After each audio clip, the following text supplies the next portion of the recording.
Buenas noches, familia. This is Ray Collazo, and you are listening and watching to the Found in Translation talk show, the talk show that stacks truth about politics and today's hottest issues. Thank you so much for joining us again. This is your Ray Collazo. Thank you so much for joining us. You may be watching this live on Facebook, Periscope. I know a lot of our special guests has a very big Twitter following. So for our Periscope Twitter fans, thank you so much for joining us. If you're new to the experience, this is Ray Collazo, Found in Translation, was formerly the Ray's Latino Talk podcast from my old heads, and is the longest continue running independent Latino-led podcast that talks about politics and today's hottest issues from a diverse perspective. This is Ray Collazo. You can continue to support the podcast by following us on our social media handles at FIT_talk show on Twitter and IG, and subscribe to the podcast. Anywhere you can download a podcast. You also can listen to the show on the radio in Philadelphia at WPPMLP 106.5 FM, hashtag People Powered Media. I'm actually at the WPPM studios, and there was a party that just ended for the 100th episode of the People Powered Radio Show here, which we're a part of with our executive producer, Vanessa Maria Graber. It is such an honor not only to do our 352nd episode in the midst of this historic time in our country, but one of our a new friend to the show, and someone who I think you're going to see a lot more here on Found in Translation Talk Show, activist, broadcaster, television producer, Lady D's in the building. Yes. Talk to us, Lady D. Say hello to the family. Listen, hello, my people. I'm so excited to be here. Ray, I'm a big fan also of the work that you do, and congratulations on all of the success that you're having. I'm excited to join you and all of your viewers today. I'm excited for the good conversation. All right, so if people don't know, there's people listening and watching us all over the country, all over the world. Let people know where you're from, because you're 100% Puerto Rican. But you're from a very interesting part of the country, and there's a lot going on there, not only in the community, but also with your broadcast platforms. Yeah, that's right. I am 100% Puerto Rican. Boricua pa que lo Lady D is sepa. frozen. So Lady D, if you're frozen, my friend, there you go, Lady D. Talk to I'm her. back. Tell us about what you're doing in the Lehigh Valley, my friend. Yeah, so born on the island of Puerto Rico, but raised right here in the small town of Allentown, Pennsylvania. I have been able to bless, I should say, the community with several platforms, such as on television and radio. I've been doing radio since the 90s, and it's always been a personal goal of mine to offer my platform to those in the community. So on my platforms, you will see us showcasing a lot of our local community activists, our leaders, our community leaders, different organizations, nonprofits, and profitable organizations that are doing good within the community. So I'm always happy to have good conversation and create a space for people to be able to grow and share different opinions. Lady D, tell people about your radio program at Latin FM. I particularly enjoy your program that you do to inform the community and entertain them on Sunday mornings. So I'll tell you very quickly the background. The radio station is called Latina FM, but my show is a hip hop and R&B genre English spoken show. The whole station is primarily Spanish. I also do Spanish radio on other shows there, but that is actually like a pioneer for the Valley. It's the first hip hop and R&B English high frequency radio station. So 92.1 FM in Allentown, Reading, Hazleton. I cover a lot of areas, and it's just been a great experience to be able to have that platform. You know, Damaris, I don't know, shout out to Outer Space, the hip hop group, part of the Army of Pharaoh's crew. See, I don't know if you know this, my little brother, Mario Collazo, is one of the MCs of that group, and they just came out with their newest single, Crowned Royal. So much respect to those guys. You gotta check it out. Be like, damn, Ray got a funky brother there. So I have to check that out. Oh, you definitely got to check it out. No I love some Crown Royal too. Well, Puerto Rican does it. That's kind of the cost of entry. And again, you're watching Lady D and Ray Collazo on Found Translation. In a moment, we're going to introduce our very special guest, a Latino activist who made us very proud during this presidential cycle in the midst of all this chaos and nonsense there's people in our community, like our very special guest that's about to come on, that's making us very proud, especially with the Puerto Rican community, and especially engaged in this Democratic presidential primary, gained some great, really advocated for us at some of the highest levels with these candidates. And later on the show, it's Valentine's Day Eve, Lady D. So we got to talk a little bit about love. So give people a little preview of what kind of topics we're going to get into, because really love in 2020 is a very fickle thing nowadays. Love in 2020, that encompasses so much potential conversation. But we know that the evolution of marriage has changed, and it has a different, meaning right now in our lives in 2020. And so we'll be talking about that. I'm super excited to speak on that. And obviously we'll also be speaking about, all these independent women that have been rising up and choosing career over love, and how we're trying to manage that. And do you have to choose? That's the question. And do you have to choose? Can you have it right? All? That is really the question. So love is it impacts us on a lot of levels. And I know people are going to enjoy that conversation. Hopefully our special guest will stick around to talk a little bit about love. So, but we want to get in, we want to bring on our very special guest. He's actually been very gracious to come on early on the show so we could speak to him. Lady D, in the middle of all this drama, we went quickly from the fracaso of the Iowa caucus to the New Hampshire primary. That we had to go from white to whiter in terms of demographics, even though the Latino community was represented in both instances. And in the midst of all that, I started seeing media coverage of this young man that we're bringing on stage, that we're bringing onto the show, who not only was one of the most visible progressive activists, engaging with all of the presidential candidates during the New Hampshire primary, but also kept the issues related to Puerto Rico and the Puerto Rican community visible throughout the Democratic primary in New Hampshire. So we want to bring onto the state, onto the Found Translation show, progressive activist and New Hampshire State Representative candidate, Carlos Cardona. Carlos, welcome to Found Translation, my man. Bienvenido. Hey, it's my pleasure. Gracias por tenerme en el show. Let me tell you something, Carlos, and we're going to get into the show. First of all, I just want to say mil gracias, hermano, because you made us so proud, bro. Just seeing the media coverage and how you engaged all these candidates. We want to know that story and share with our Found in Translation audience. Pero con Boricua and Latino leaders around the country, we're very proud of you, Carlos. So we wanted to bring you on the show to share your story. So why don't we start there, Carlos? How did a Puerto Rican que crió en Puerto Rico, un Boricua 100%, get to New Hampshire? Let's just start there. Right. Share with us a little bit about your journey.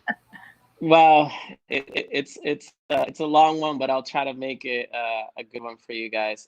So I was born in Aguadilla, Puerto Rico, in Campo Alegre, which is part of downtown area in Puerto Rico. And I want to thank you guys. It's an honor to be among so many great Puerto Ricans here like you guys, like Lady D and yourself, Ray. It's a huge honor. So I was born in Aguadilla, Puerto Rico. And basically, I grew up in what I call a shanty village, un cerro, and very poor, humble place. My grandfather, from a very, very young age, taught me how to be involved in politics and protesting, everything you can imagine, Puerto Rican style. And then at the age of 9 years old, my family moved to Buffalo, New York. I lived there for 2 years. My parents divorced and we moved back to the island, which it was a very chaotic time in my life. After that, we ended up in Aguas Buenas. My mom fell in love, talking about love. But that was a terrible experience. We were worse off. My mom experienced domestic violence. So I got that experience firsthand, what domestic violence looks like and what kind of man I didn't want to be when I grew up. So a good friend of my mom saw the situation she was in and reached out to her through Facebook and said, I would like to buy you a ticket, you and your kids, to move with me to Haverhill, Massachusetts. And my mom, without thinking twice, took the opportunity. So it was the best thing that could happen, because at that time I was realizing that I was gay, and I was coming to that conclusion. Well, nobody knew, but moving to Massachusetts was one of the most important things for me, because of course, Massachusetts being the LGBT Mecca that it is, basically, when we were up there, so we moved to Massachusetts. I went to school, became president of my class. And I thought I had the courage to come out and tell my family, so I did. And that, of course, didn't turn out very well. We as Puerto Rican, we still have long ways to go when it comes to learning to accept LGBTQ people. I do have to say this, my mom and I have an amazing relationship today. As a matter of fact, she's watching my newborn right now while I'm on the show with you guys. But at that time, it was a very troubling time in my life. My mom kicked me out of my house. My dad was in Puerto Rico, so I didn't have much communication with him at the time, so it was impossible for me to fly there. So some friends that I found on MySpace moved to New Hampshire, was at their house.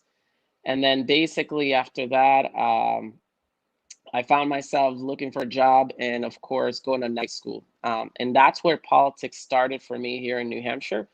I realized there was a huge loophole in the law. Basically, if you were on your own without your parents, you had to pay for your own education, even if you were underage. So to me, that was very troublesome to come up with $200 while you're 16 years of age with no place to live, barely any food, and having to work at McDonald's for minimum wage. And that was a huge lesson for me. So I did come up with the money and basically graduated night school. And as soon as I graduated night school, I went to a house party for back then Governor Jean Shaheen here in New Hampshire. And she heard about my story and she said, this is insane. It shouldn't be happening in our state. If you are underage, you shouldn't have to pay for your own education. So basically we talked. She said, you should run for office. So I did. I reached out to several parties. Unfortunately, the parties of the time didn't know me and didn't really understood where I was coming from. And I think they were a little bit nervous with the lack of name recognition in a very Republican city. So I said, you know what, screw it. I'm going to run as a write-in candidate and it'll be what it is. So I did. I ran as a write-in candidate and won by 46 votes, becoming the youngest elected official in the state and the first Hispanic, the only Puerto Rican in the state to get elected, and the first LGBT from the city, in a very Republican city where they've maybe seen tops in 40 years, maybe 10 Democrats get elected. So that's kind of how it started for me here in New Hampshire and how I got involved. And actually, as a matter of fact, I have a picture that I treasure that I want to show you guys my first night elected. Hello. Wow. So, Hands up. Name drop. Not the queen. Hey, let's get Damaris Vega in this conversation, aka Lady D. Damaris, I know you're very, first of all, what we try to do here on Founded Translation is not only provide people information, because what I tell people is if our folks have the correct information, they'll do the right thing for themselves. But so we try to give it to you for real, for real. But the second thing is we try to inspire people. And Damaris, I know you're very inspired by this young man's story and what he is. I know how he's taken it to the next level from that incredible first step. I know it's something you wanted to explore with Carlos on Founded Translation. Ray, you know what you're doing because you're speaking right to my heart, my passion and the purpose really behind all the work that I do. Absolutely, Carlos, you're a perfect model of exactly why I created the platforms that I created. And I'm so proud to have you as a Puerto Rican brother. And I wish you so much success. I'm so happy to engage with you today. So obviously we know state from state what, the political parties struggle with and what the pros and cons are and the battles. But I'll have to tell you, New Hampshire is not one that I'm too aware of. So I wanted to pick your brain about what your challenges have been. I know the challenges between being such a minority as far as like the party goes in that state, but what would you say are like your top, 3 like passionately driven topics that you're trying to really make an impact with? Well, I have to start off by saying that it's people like you guys that inspire me. I wouldn't have feel empowered if I didn't know about the history of Puerto Rico and the many Puerto Ricans that have gone from climbing in the Statue of Liberty and putting our flag to sometimes going to Washington, D.C. and doing things that are a little crazy. We're a little loud. Yeah, hey, we're all about persistence, right? So to me, it's all about following our culture and our heritage. But I do want to give credit to the state of New Hampshire. You know, people give New Hampshire a lot of crap because, you know, it's mostly white, 95% white. There is 13,000 Puerto Ricans that live here in the state. I found out yesterday from Power for Puerto Rico organization, which is a reassuring thing for the future of New Hampshire that is going to become more and more minority. But the state has empowered people like myself. Like, and when I say the state, people in the state, they've been very welcoming. I wouldn't be here today if it wasn't for the generosity of so many people to help me get through school, teachers that just heard my story and were so compelled. So I think that tells something about New Hampshire in itself, that are willing to welcome immigrants like ourselves. And of course, the party, since me fighting for a voice, has been very great about giving me positions and platforms so that I can continue to advocate for us, such as I recently got into the Affirmative Action Committee, which decides the type of delegates that we elect for the state to go to the national convention, which is super important because that means that now we are guaranteeing minorities to be able to go to the convention and speak up about the issues that matter to us. And not only that, but also to represent a state that is mostly white. So I think that's super important. But things that I feel passionate about is about making sure and ensuring. One of the biggest things that drove me this election was to highlight this number. 11% of Latinos in the United States suffer hunger. That means that they have one or less meal, complete meal a day, which is something that troubles me to really wrap my mind around. I know what hunger looks like, and if you grew up in poor parts of Puerto Rico, you probably do too. But you know, we helped each other as neighbors, and we try to get by. Here in the United States, the richest nation on earth, this shouldn't be happening, especially not to kids. So to me, that was something, when I found out those numbers, it was something that really troubled me. And so I decided to become an AmeriCorps to serve and find people in my community that were struggling with that and give them resources such as food and other things that we can find for them. So they didn't, a lot of times people that are vulnerable feel like they have to beg to get something. So this program was designed to find them and not having them to beg, but instead we're like, here you go, take it. So it was us approaching them, which is a huge cultural change that we need to do here in our country. So that was something that really drives me. I think ending hunger should be our #1 goal as a nation, and is the reason why I engage so many candidates, because they have a power that they sometimes don't realize, that when they run for president, they might not have a big chance of becoming president, but their voice and the attention they're getting is something amazing, which it was another thing that did for our city. For the first time in our history here, our city became part of the platform and the conversation. The other issue that drove me, it was to highlight the amount of discrimination that happens not only in the LGBTQ community in general as a whole here in America, but also within the Hispanic community. Growing up, there's no shame in admitting that our community, or anything wrong with it, but our community is, when you come here to America, we're really helped a lot by religious organization, which are great, and they really help us advance in our communities. But at the same time, the LGBTQ community within the Latino community gets affected, because a lot of the times they're not accepted. So that was something else that I really wanted to highlight. You know, it's something that we needed to change, that if we're going to work together, we also need to include our LGBTQ brothers and sisters, because we're all affected by injustice as a whole. And unity is important for me, and it's something that I keep driving. Even after our primary here that was very intense, I want to drive home that the only way we win and we beat people like Donald Trump in politics that has divided our nation, and in many ways it has created injustice for us Latinos here in America, and of course the devastating effects that it has had in Puerto Rico, is if we unite. So I keep driving this message home that we need to include everybody in the conversation. And of course, the largest suicide rates, that's the other conversation that drives me. Here in New Hampshire, it's pretty high, but also across the nation.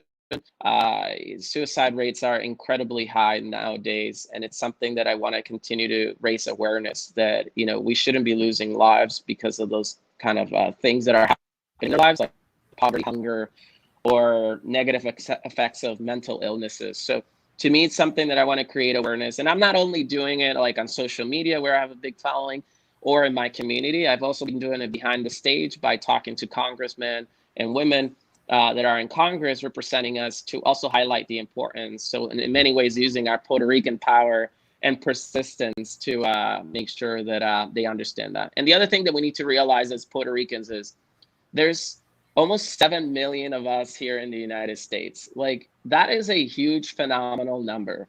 13,000 alone in New Hampshire. The population is 1 million. 13,000, it's a lot in a state like New Hampshire for minorities. So that means we're constantly changing the culture, the food, the music. And I mean, let's face it, our artists tend to be the best. So we should use our culture to continue to emphasize. If YouTube views is any indication of that, yeah, that's true. Yeah. Grammys and, Super Bowl performances. Yeah. Been rocking it. You're right about that. You're right about that, brother. So we need to use everything we have going for us to change the conversation. And finally, after 2016, where I stayed pretty quiet, I did run for delegate and I was very involved.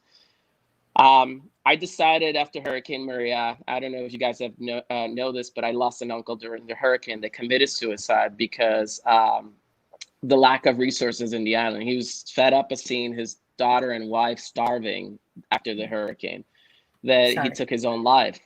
And thank you. So I'm using this opportunity and any opportunity that I can to highlight things like this. This is the devastation of when Puerto Ricans don't get involved, what happens. And for many times, the motto here in America is Puerto Ricans move to the United States and they stop getting involved. So I wanted to hopefully spark this little fire that hopefully Puerto Ricans will see, well, we used to think our vote didn't matter, but look at this guy. He's like barely 30 years old in New Hampshire, in the whitest state in the union. Maybe Alaska's whiter. And he's making a difference and people are empowering him. They're giving him the opportunity to continue to be an activist and stand up for the state and for his people. So that's what I'm hoping all of this causes. I want to highlight what happened in Puerto Rico.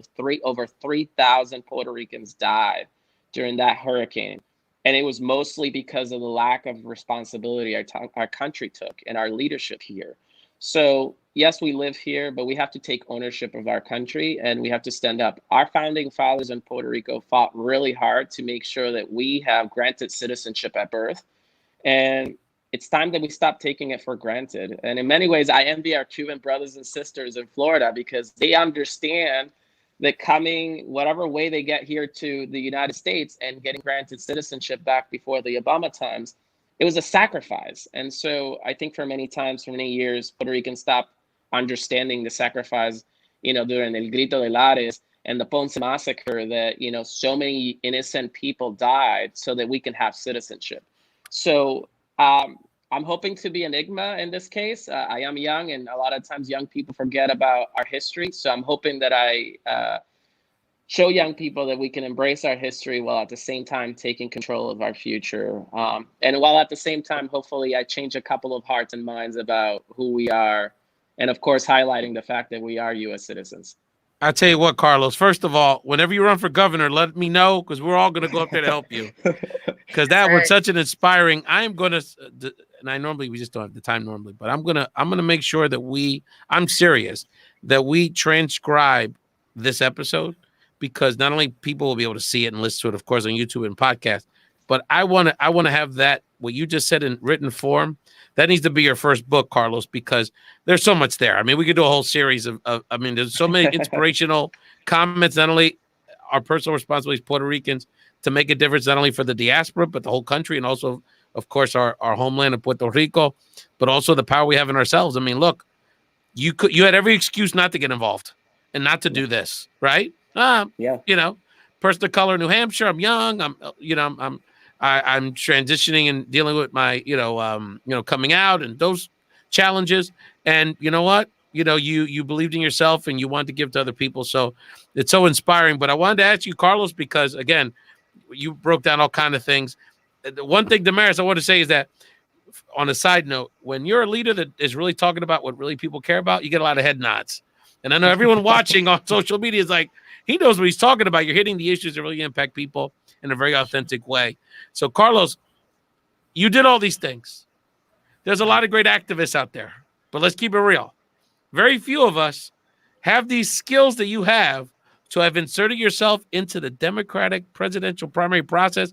Damaris, do you know this man had most of all the 20-something candidates, including all the major candidates, go to his house because that's how valuable his influence was in the New Hampshire process. So, Carlos, share with us, what's your secret sauce? How did you position yourself to be one of the key influencers in the New Hampshire primary? And just share that process with us and what this experience has been like building relationships with Bernie Sanders, Andrew Yang, Elizabeth Warren, all the names. They're the blueprint. He can text Joe Biden right now if he wanted. So share with us, Carlos, that step of your journey, my friend. Well, first of all, I hope this encourages people to move to, especially progressives, to move to our state. So step number one, you move to Laconia, New Hampshire. Number two, I was very vocal. I'm very like any typical Puerto Rican, and add to it the fact that I'm a Leo. We have pride in ourselves and in our experience, and we also are very persistent. And sometimes we get mad if we don't get our way. So I think that helped a little bit. But of course, having been run for office here and learning the ropes from the locals and what the culture is like, and learning how to host a house party, and pretty much getting to know the staff that really make these things happen was very key, having a relationship with them. I do have to add, it's not always been very easy and colorful for me. In 2018, I ran for office, and after having won before, I lost my election in 2018. And that was devastating because I had lost by like only 100 votes. So that means that there could have been 100 more people that I could have gotten out to vote, but we won't go there. So I used my frustration and anger that I had about not getting my message far enough. And instead of getting mad and disappointed and saying, you know what, I'm not going to get involved, I'm done with this, I said, I took a month vacation here at home with my family, getting close to them. And then I said, you know what, I'm going to continue to drive the message home. So I ran for chairman of the Laconia Democratic Party. And I had a lot of broad support. About 200 people out of over 100 showed up and basically voted for me. And then after that, I decided to use the position that I had here to drive the conversation home. So I reached out to candidates like Andrew Yang. Sorry, one of my headphones fell off. So I basically, let me grab my headphones. Sorry. So I approached Andrew Yang and talked to him about my city and the issues that we're facing here, such as the fact that over 146 people had died in 1 year from the drug opioid crisis, one of them being my brother-in-law. So I talked about that experience and my journey here from Puerto Rico. And the candidates were very interested in what was happening in Puerto Rico, and some of them not knowing anything. They used that opportunity to get close to me and learn about Puerto Rico and the issues, because they realize that Puerto Rico has a lot of voters that get to vote in the primary, and Puerto Rico actually has a huge amount of delegates, more than New Hampshire and Iowa combined, and half of the Super Tuesday states. So we talked about that. I advised them what to do here in New Hampshire, some of them. So in return, they decided they were going to come here to Laconia and I would host a house party. So that was Andrew Yang, Tulsi Gabbard.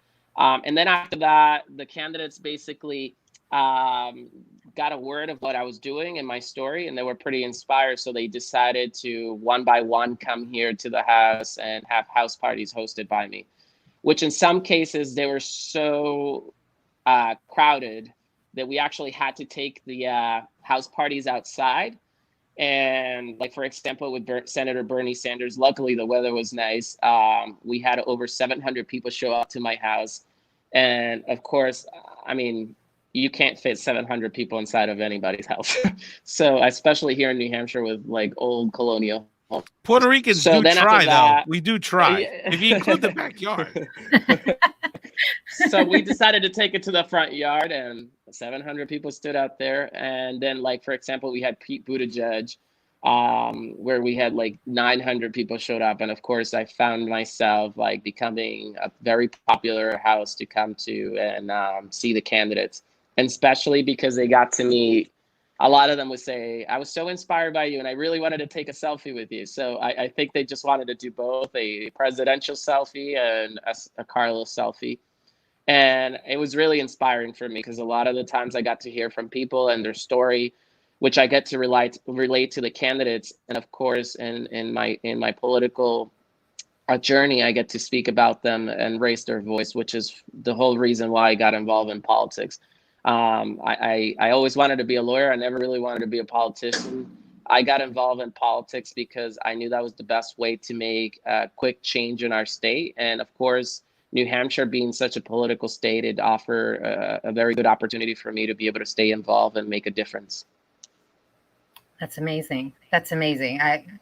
I hope there's a lot of people that, you know, probably think to want to become some type of political leader, community leader, and are listening to the ways that you were able to navigate yourself so eloquently to get a space at the table, which is always so hard for us to be able to get. So I really hope that that's feeding enough people to keep going in their journey as well.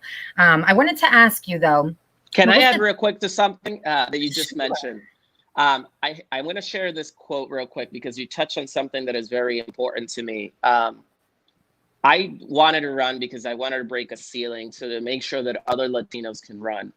And it was not until I met Governor DeBell Patrick from Massachusetts, who ran for president, who came here and shared a quote with me that was super important. He was the first Black governor of Massachusetts and the second in our whole country, which it was like, and it was not long ago. So it's like, we're like, really? You're the second? So that was something that impacted me. But he had a quote that he shared with me that I want to share with everybody here that I hope inspires you to get involved. It is only great to be number one, to be the first one to get elected. If there's a second, a third, a fourth, and a fifth. And when he shared that quote with me, it really hit home because it is so true. What you do as an activist, as a mother, as a father, as whatever title you hold, it's only important if it has ripple effects into the future. So I want to share that quote because you touch on, you know, hopefully inspiring other people and being, you know, the first one and the second. So hopefully that quote sticks with people like it stuck with me. He was not my presidential candidate, but again, this shows how every presidential candidate has a influence on all of us with what they say. Sorry, go ahead. No, absolutely. Thank you so much for sharing that. And that's hopefully what we're doing all here is just trying to pass on the baton, and like such as yourself, someone so young, hopefully people within your generation will be able to feel inspired. Thank you for the quotes. I love quotes. What would you say, Carlos, you've learned during your advocacy, like about yourself and during the Democratic primary process? I mean, what has that been like? Well, superficially, it's changed a lot. Like, I used to be that Puerto Rican that was very shy. Like, believe it or not, I was overweight in my early teens, and I was very uncomfortable with myself. And of course, there's a lot of stigma on what you look like. And, you know, right now I didn't shave. So I'm very comfortable in my skin after getting involved. And I think politics does that to you. It takes you out of your comfort zone. For some politicians, it makes them more superficial. For me, it really learned to accept myself for who I am and love myself. So I think that's something important to acknowledge, that, you know, becoming an activist, you really, truly learn to care about yourself and just be yourself. It really makes you feel that way. At least for me, that's what happened. So that's superficially what it did for me. Sorry, and repeat the question again, because there was something else you said that I wanted to touch on. About the Democratic primary process, like how I'm sure you probably discovered either some strengths or some things you're learning along the way. Yeah. Well, politics, it's tough to make friends sometimes because when you become so active, it's almost a little bit competitive. So that's the downside of things that I realized in politics, is sometimes you make enemies, unfortunately, for doing the right thing. People get competitive. So you have to make sure that your thoughts and your ideas are well expressed so that people understand what you're trying to accomplish. A perfect example was, I have a lot of moderate friends that don't necessarily agree with how we should address progressive, for example, poverty, how to address poverty. And I believe in a very extreme way. I call it extreme because to them it is, as Bernie Sanders would say, a radical idea, which is, you know, we have to tackle poverty in this country. When we do that, we lift everybody up. So, for example, making housing having a home, a human right. It's so crazy that every species on Earth having a home is so vital, and it's part of their nature, and it's part of who they are and part of their lives. And for us, it's a struggle. It's like you have to pay for it. You have to do this and that. And I do believe that obviously in a capitalist way of doing things for housing, but at the same time, I believe that helping poor people, making sure that they have a home. And that's super important to me. So making home a right, I think it's something, if I'm not expressing myself well, it's basically, that's something that we need to care about and focus on. So in politics, for me in the democratic system, that's been something hard to get through because a lot of people are so used to the way we do business as usual here in America. And number two, of course, the many subdivisions you have within a Big Ten party, like for example, for women, I'm such a feminist. I grew up with 7 aunts that are they're just I went to all of their weddings. I was their best man to all of them. I danced with all of them. And there was such an influence on me that, and of course, my mother, who's like an idol, that basically I find it very difficult when I find men in politics that want to tell women what to do. And earlier, you guys were talking about independent women, and I am raising a daughter. She's 4 years old. Her name is Sophia Mayra, and now I have a newborn baby boy that is 4 weeks old. And congratulations. Thank you. And I want to raise them, the boy, knowing how to respect women and making sure that they can make their own decisions. And Sophia, I want to raise her to learn how to kick every guy's butt, to make sure that she can be a strong woman, independent. So in politics, I sometimes find it really hard to keep my mouth shut when I see men in politics basically just telling women what to do.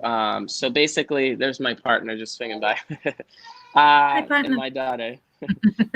So basically, I find it really hard in politics to basically when women are just discriminated against. And so to me, that's some of the toughest challenges I find. I honestly, as a Puerto Rican, I almost feel like people in politics have a little bit of more respect for you because we have a reputation of you're either with us or against us type of attitude. So I think people realize that by now, and so they try to work with us. So I haven't had many issues when it comes to being Puerto Rican. I've had people in the past say, "How did you get to our country?" So I've had to educate them. I don't take that offensively. No. In many ways, it's in part fault to our own culture and our own island that we've been so comfortable in our own skin and just not really advocating for ourselves.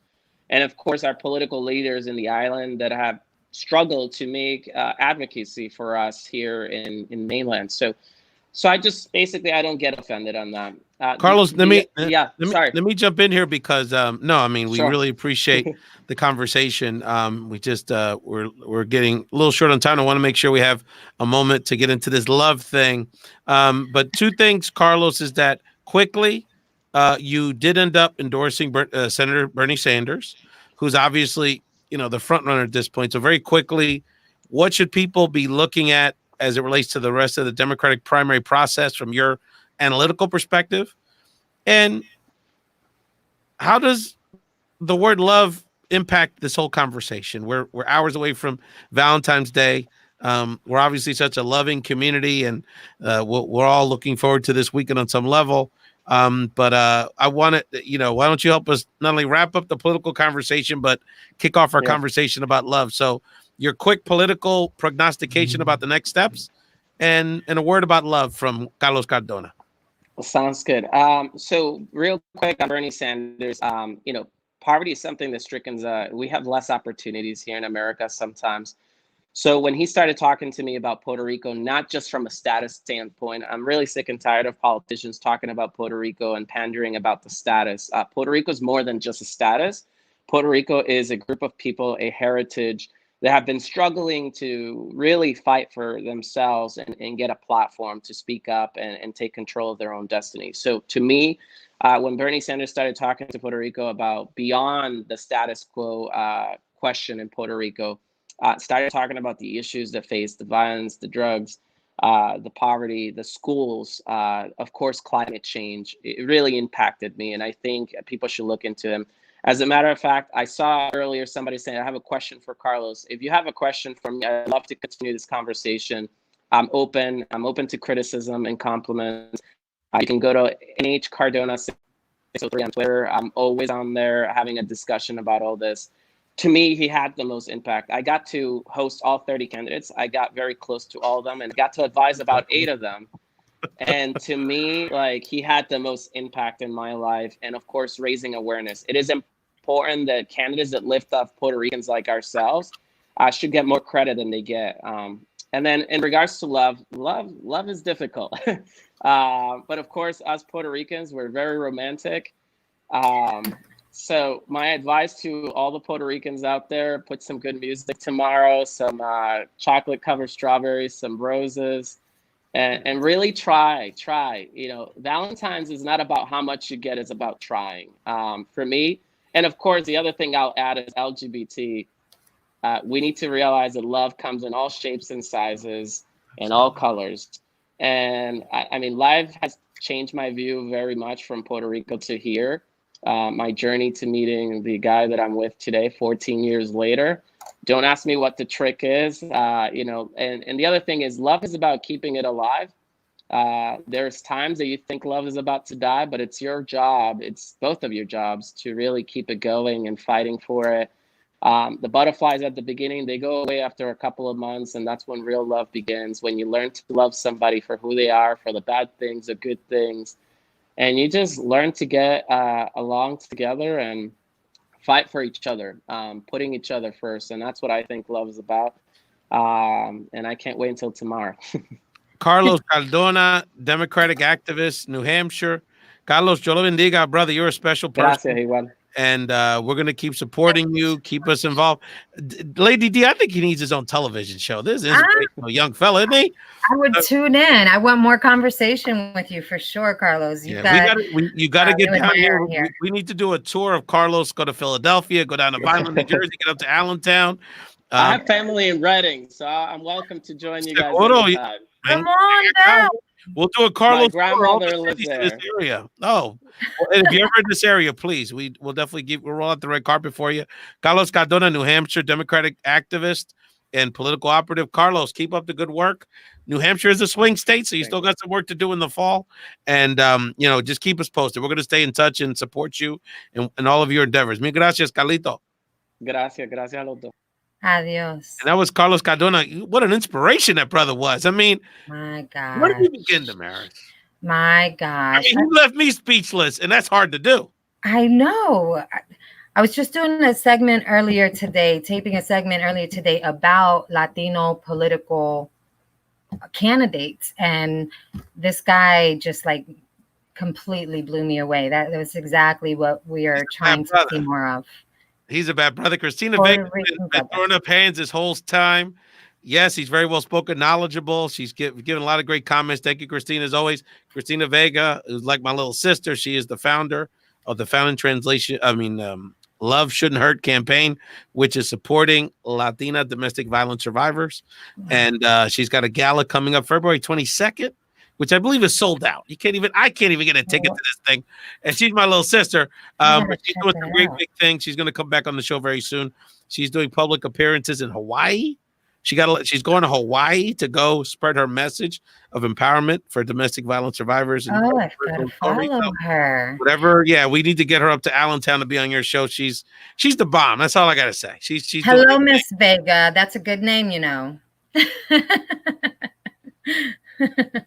Yeah, no, that's the truth. So yeah, she's doing her thing. So we want to support Cristina. Love, my friend. Damaris, Lady D. Where do we begin? In 2020, it seems more complicated than ever. Talk to me, girl. You know what? Love used to be. Uh-oh. You acting like you old. Let me tell you. I know you see the canas in there. The lighting is a little off, but what I tell people is that we're still youngish. That's right. We're still youngish. We're hip to it all. But I do think a little old school when it comes down to love. And I was just thinking when you brought up the conversation about love in 2020, I'm like, love used to be a thing between two people, very intimate. You shared things and moments that just stayed right there between the two of you. And you grew this sense of excitement to get home to one another and share things with each other. And I feel like the root of the change that we're seeing in love, it has to do with that. We've lost that. People, I think, now share too much of their relationship. Are you talking about social media? Come on now. Like Okay, with the world, you're basically, and then you're competing with the world. Like we always talk about doing, how like friends that have couples always compare each other. What did he do for her for Valentine's Day? What did she do for him for Valentine's Day? We're using Valentine's as an example because it's coming up. All right, I see what you're saying. You're saying some people are using it to compare their relationships to other people. Human nature is going to put you in that position when you're looking at so many other examples of forms of love and what you think is a relationship. You're going to start comparing yourself and you're going to wonder. So I feel like you're not focused on just you two, which what I think is should be the main focus in order for love to be successful in between two people, And do you think that with social media, that because it works both ways, because not only do people kind of it's like TMI, it's like a form for TMI, but it also is a form for people to interject themselves in a relationship. Absolutely. Like, you have your friends, your friends that you decide to spend time around and who you think, could be healthy for your relationship and you share moments with, or you have your coworkers, you spend your 8 hours there, you talk about your relationship, you leave, you go back home, you're good, you're protected. Whatever people's opinions are of you or what have you, you don't have to worry about, and you don't have to bring that into your home. But you're on social media. I think that you do expose yourself to that, and you allow it to infiltrate in a big way, in a big, huge way. Statistically, they say, let me tell you something, Ray. Statistically, they say that the ones that post the most pictures, about their relationship and what they're doing and where they're going and how much he loves me and how much she loves me, are the ones that are actually going through the most struggle. And on the flip side, if your partner's not on any social media, that's a flag too for a lot of people. Like, why are they trying to hide? You know what I'm saying? Be. Yeah, absolutely. Like, why aren't you in a relationship on social media? Why don't you post about your relationship? Because some people, then it flips out, because some people generally just like to keep their personal life private. I think me and my wife are kind of that way. Most of my social media stuff is about the fam, like my kids, my sons. But like she's, we're tend to about our social media now. We tend to be just kind of private about our personal lives. So, but there's some people that generally don't like to put their stuff out there. But then other people take that the wrong way. Like, oh, if they're not posting, there must be something wrong. So it works. The dynamics of how people react to what you put out and what you don't put out. And then if you put too much out, you get criticized for that too. Yeah. Do you see the conversation we're even getting into, you and I? Like, I know. Why does all of that even matter? Exactly. It's already so hard. I know. To deal with everyday challenges as an individual and taking under consideration what your partner is going through, that you're including all of these other elements that are not healthy. No, and the thing is, Carlos brought it up. He was like, it's work. Because the things that, romance and, the things that we think are important as it relates to love when we're teenagers and young adults, the priorities change a lot as you mature. My wife told me the other day, she goes, one of the sexiest things you do every day is because she goes to work early. She's at work by like 7 o'clock in the morning. So I take the kids to school. She goes, the sexiest thing you do every day is I don't have to worry about my kids getting to school. Because you got them. Yes, you know what I mean? And it's like, but it's like, that's the important stuff, is that reliability. You know what I mean? Like thinking about loyalty. Like I think about my wife, like my wife is like she could be on a yacht with Chris Brown and I would be like, I trust her.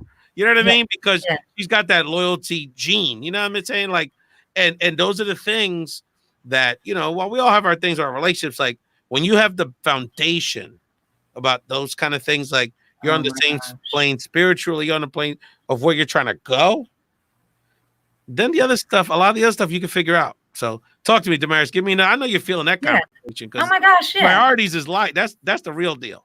Yeah, you're mentioning loyalty, right? I think loyalty is something that I think you have to prove loyalty when you're first growing and building, right? What I like to call building.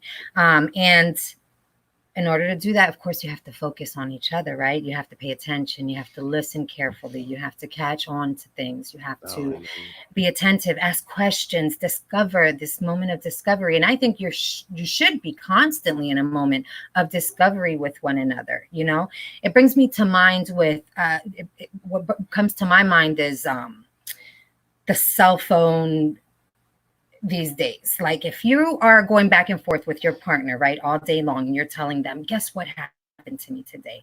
And you're talking about what you ate for lunch, and you're talking about what your coworker Are you saying couples on your nerves. Marriage? You're not talking about couples gossip. Couple gossip. You know what that is. No, and the thing is, the men are worse. I'll keep it real, especially with our wives. Oh my God, it's terrible.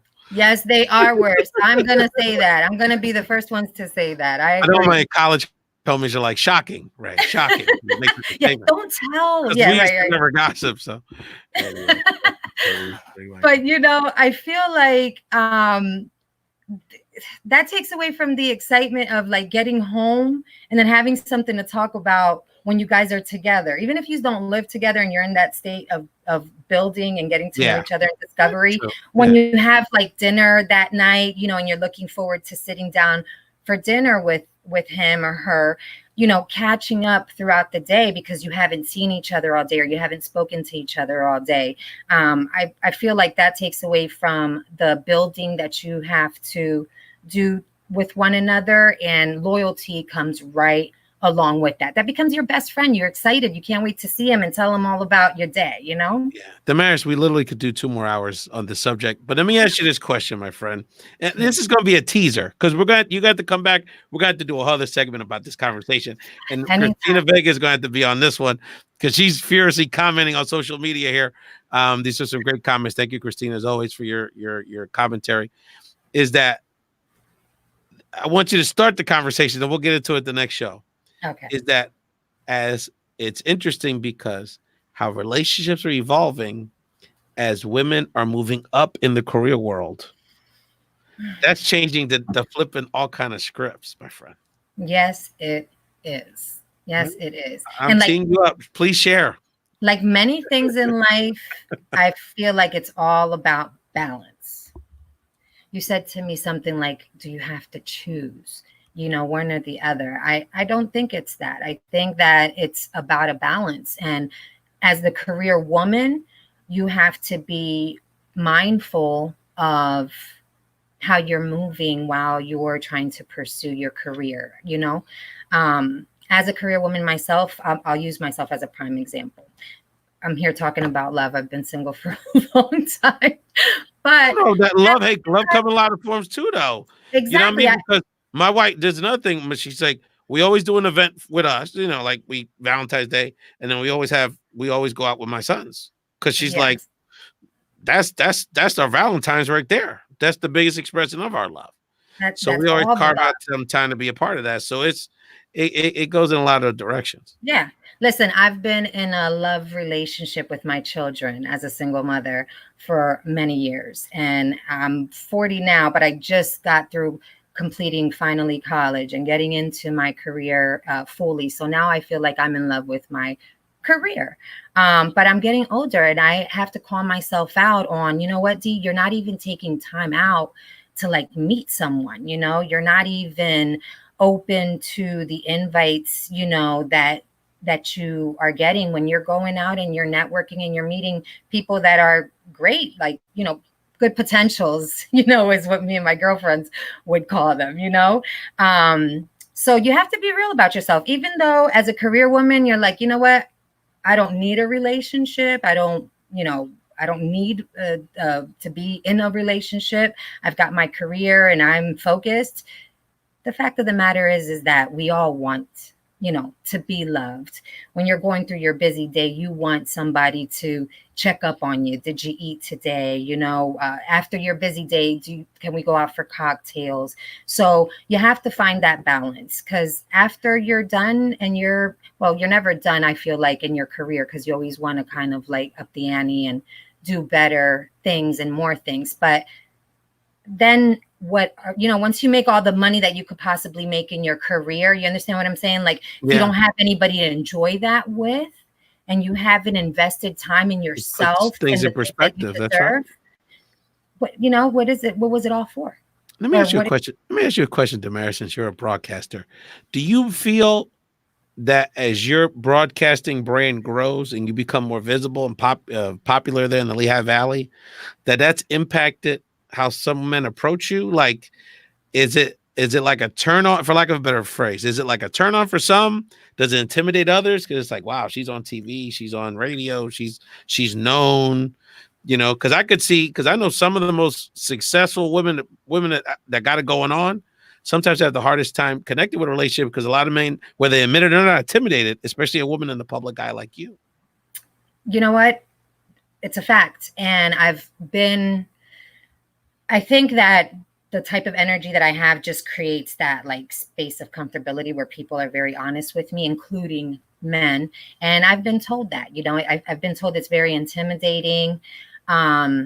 As a producer, I kind of am attached to my job 24/7. I'm trying to reach people that are busy. I'm trying to get through gatekeepers. If I get a phone call back that I've been trying to get for the past 2 weeks for a project, I'm going to pick up that phone call, and the man that gets involved with me has to understand that that's not a reflection of the level of interest that I have or do not have for him, or that it's not going to affect our building, right? Our growth.